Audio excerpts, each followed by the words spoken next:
Hello, my name's Carl, I'm an IPV driver. November last year I was working on the A47 just outside Norwich, following my traffic management crew putting out a closure for electrical works, when I was struck from behind by an articulated lorry.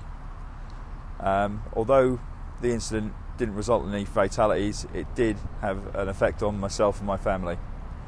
It resulted in severe back injuries to myself. Psychologically, I couldn't sleep at night, weren't too good behind the wheel for a little while. Also, it affected me financially because I was off work for 3 months over the Christmas period.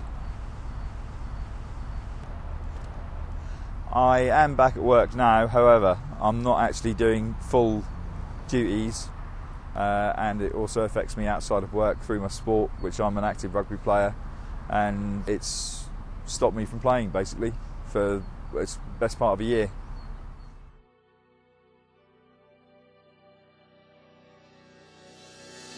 With the number of cars on Britain's roads at an all-time high, it is unsurprising that every day, up and down the country, teams of traffic management workers are out on our motorways and carriageways, maintaining and improving the network of roads. From filling in potholes to major motorway reconstruction, the job has a high level of risk, not only for the workers doing the job, but also for the members of the public travelling on the roads around them. Atkins has developed the Safe by Choice campaign to help raise awareness of potential risks, supporting the Highways Agency's Aiming for Zero strategy. So what precautions are taken out on the network to ensure everyone's safety? Undoubtedly you will have seen or recognised signs such as these, and would then adjust your driving accordingly if necessary. But what action would you take if, when travelling down the motorway, you found yourself approaching this vehicle? This vehicle is known as a lorry-mounted crash cushion, or more commonly, an impact protection vehicle. An IPV is designed and used to ensure the safety of any persons working on live carriageways. There are many tasks within motorway management that would constitute the use of an IPV, some examples being bridge inspections, litter picking, barrier repairs, and the laying out of road signs for traffic closures. In all of these instances, the IPV will drive along behind any workers at a distance of between 50 and 100 metres, as shown here. As with all roadworks, there will be safety warning signs placed along the roadside in advance of any roadworks to warn the drivers of what is ahead. This diagram illustrates how the safety signs are divided up into 5 zones. In the approach zone, you will see the first sign warning of the approaching roadworks. This is followed by the lane change zone. This zone is continued until the point where all lane changes should have been completed. Next is the lead-in zone, which will safely lead you around the work zone where the works will be taking place.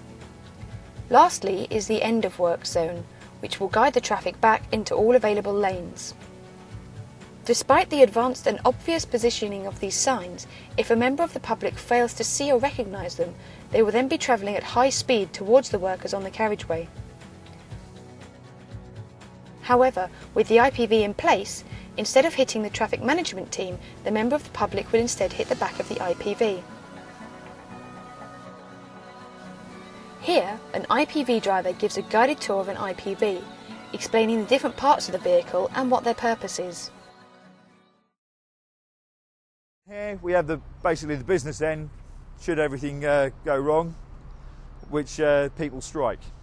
We have the cushion initial part here with sensors along the bar, which basically put on an automatic braking system when it's actually struck. And then here we have the impact protection areas, where the force is absorbed through the bars, and then they gradually slow the vehicle down and stop it, along with the automatic braking system. So if you are on a road that you know has roadworks taking place, there are several significant ways of reducing your chances of having a collision with an IPV. Firstly, be aware. There will be several signs leading up to the roadworks letting you know what is approaching and what, if any, action you should take. Secondly, keep your distance. Don't travel too closely to the cars or the works vehicle in front of you. By maintaining a safe distance between yourself and the vehicle in front of you, you will have a greater chance of avoiding an accident should one occur. And lastly, slow down. Dropping your speed by just a few miles per hour can have a dramatic effect on collisions. Don't forget to take into account outside factors, for example, the weather. We are all aware of the obvious hazards the weather can cause. Rain, sleet or ice can all drastically affect the stopping distance of any vehicle. But be careful not to overlook the less obvious hazards.